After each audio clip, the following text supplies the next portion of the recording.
Hello, people of YouTube. This is Gray's Guitars. I am Steve Gray, and thank you for watching.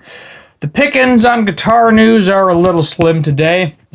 So today we're going to be talking about the Gibson Generation Collection, a series of cheaper, I put that in quotes, acoustic guitars because it's Gibson and it's not going to be that cheap. You know it's not going to be less than $1,000 90% of the time. That is what it is, but let's just continue.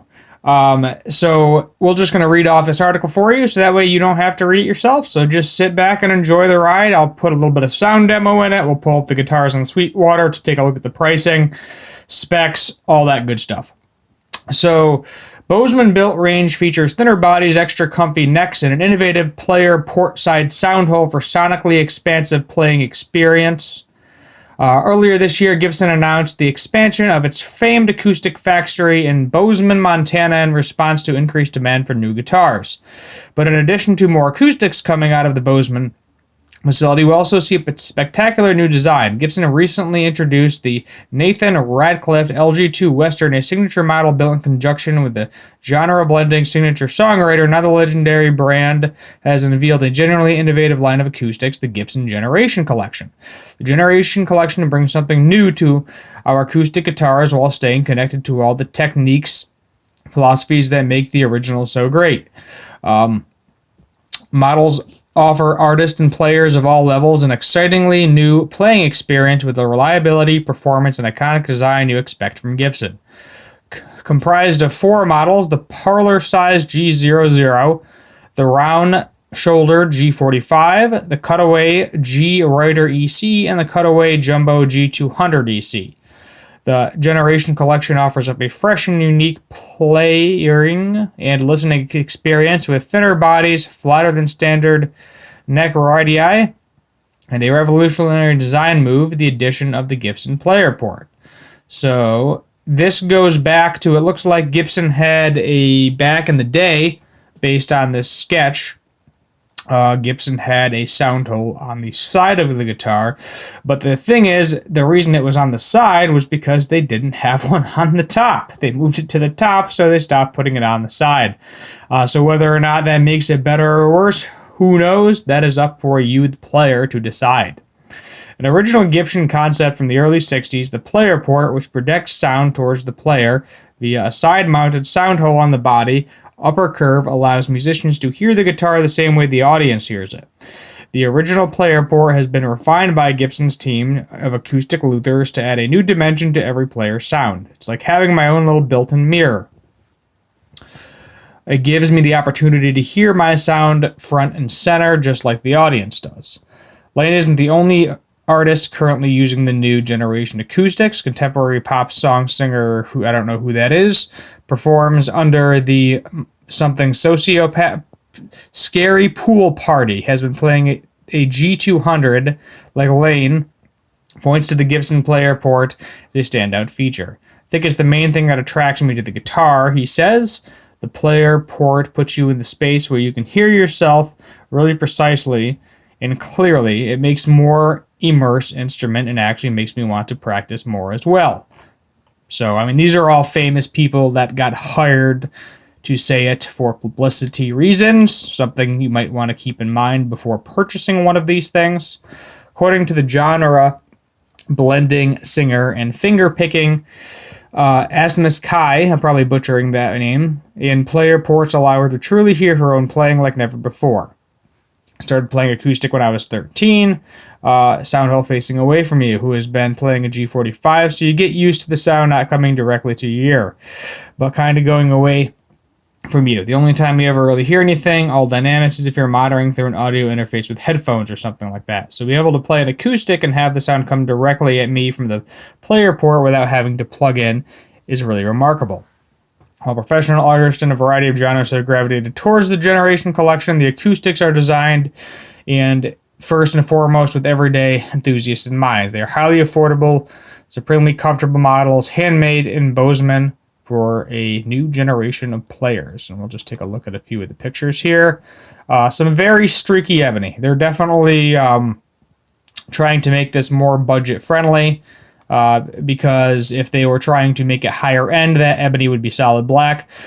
No black headstocks. Looks like we're going to straight wood. It looks like that might be an inlay, though. Mother of pearl inlay. We'll take a look at that in a minute. Features include thinner bodies constructed with Sika Bruce tops, walnut backs, and sides. I'm very unversed with acoustics, if you can't tell. Easy playing, advanced response, utile necks, and stripped ebony fretboards with comfortable, flatter radii. Playability is top-notch. The board feels really, really fluid and makes me want to play it more. Regarding his prediction, holy crap, can't read today, towards creating rhythm patterns that are highly precise and make extensive use of hammer-ons and pull-offs to open strings, he continues. I'm just going to skip some of this crap. The combination of great sound and easy playing is also, and let's just skip some of this. I'm sick of reading this article. Let's go to the video. Let's see here. We're just gonna, I don't know what that nonsense is. I'm gonna only play a little bit of it because there is a song in here, and I don't want to get copyrighted. So let's just. Tried so hard to be an escape despair.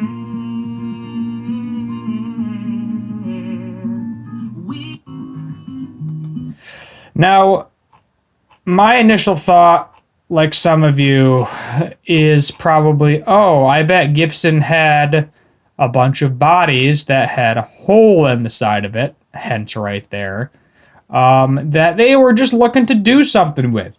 Maybe there was a little bit of an accident, something along those lines, and they're like, oh, let's see if we can sell somebody something that has a hole in the side of it.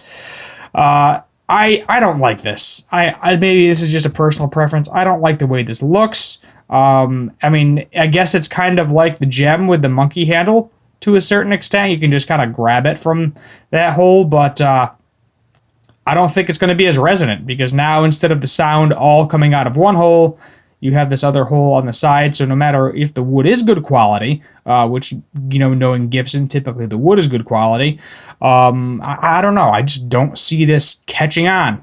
I really don't. Let's just go through some of the pictures. It looks like a stripped down acoustic guitar. That is silk screen. So we have like a gray silk screen on the headstock. It's just straight wood. Looks like we got a 3-piece back here. Mahogany neck. Got the wings. Made in USA. And of course, God forbid they give you a hard shell case with the things. Heaven forbid for $1,200 Gibson gives you a hard shell case with the friggin' things.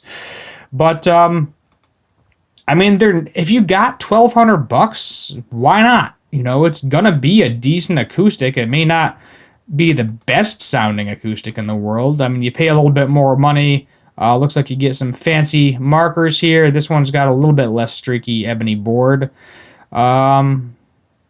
Looks like, what is this, another 3-piece? Yeah, looks like they're going with the 3-piece backs, just from what I'm seeing here.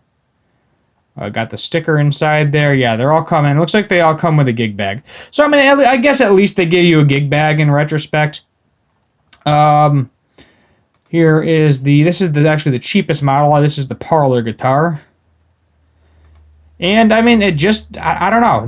There's nothing that really stands out to me about this particular guitar, minus the hole in the side, which I really don't like. Listening to the demo, it sounds fine, but, you can always doctor it up with digital stuff.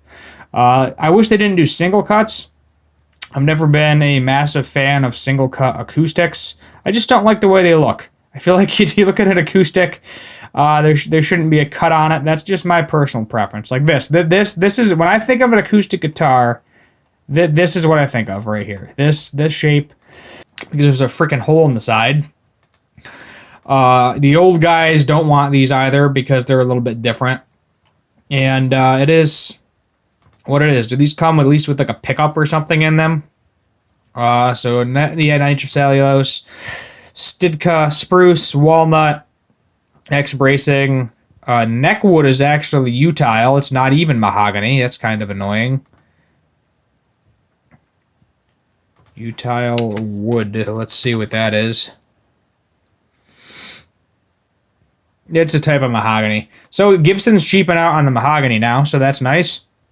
16-inch radius. That's a little bit different. 20 standard frets, Grover Mini, stripped ebony, Gibson bag. Yeah, these don't even have like a preamp in them or anything to plug these in. I don't know. If you're making a cheap guitar, I just look at other brands that do similar things. You know, like I know it's like comparing apples to oranges, but you see some of the cheaper brands, they throw in, I don't care if it's a crappy preamp, just throw something in the guitar. Give me the ability to plug it in and hook it up to an amp. Modern acoustics, you don't want to friggin' record that thing from the sound hole with a mic. You want to plug them in. So if they're trying to make this for players, why are they not including a pickup with it? I understand cost-saving measures or whatever, but, I mean, come on. You know, put a pickup in there so that way we can hook it up to our interfaces and record with it, as opposed to, oh, great, I just paid, $2,000 for an acoustic, and now I got to go buy a friggin' pickup that's a good pickup that's probably going to cost $100 to $200 to slap in the thing, drill another hole in it, or get somebody to professionally drill a hole in it so I can plug the thing into my interface and record when I want to. It's just like little things like that just annoys me about this range, about Gibson in general. They just seem to be... I love them, don't get me wrong. I love Gibson Les Pauls especially, but it just seems like they're stuck in the past. Like, yeah, sure, the range is fine, but you didn't need to put that sound hole in there. The only reason you're putting that extra hole in there is just, to be an attention grabber, to make it something different that's on the market than everybody else. And you're working with traditionalists. Nobody wants to buy a guitar with a hole in the top. And excuse me if I'm wrong, but most of people that go after Gibson USA and Fender USA specifically, they don't like change. They don't want you to put a sound hole in their acoustic. I know you're trying to get a younger audience, but, people don't have $1,200 to spend on an acoustic guitar. So you might as well go for your actual targeted audience. And if you are going to make them a little bit cheaper, make them to traditional specs. So that way the old guys that maybe don't have as much money as your doctors and lawyers, etc., can afford to buy one of these things with a couple of paychecks saved up after they're done supporting their kids, so on and so forth. It is what it is. Let me know your thoughts about this. Definitely was not feeling this series whatsoever. The second I saw this thing with a hole in the top, I was like, great, this is going to sound like crap, because now the sound has somewhere to go as opposed to bouncing off all the walls inside of the guitar. I'm going to have to do a little bit of editing to get out my coughing fit in this one, or maybe I'll leave it in. Who knows if I feel like it. But we'll end it there. My name is Steve Gray. Thank you for watching. If you're new here, hit that subscribe button, turn on that notification bell, leave a like, and feel free to comment down below what you want me to do for future guitar and music-related videos. Gray's Guitars, signing out.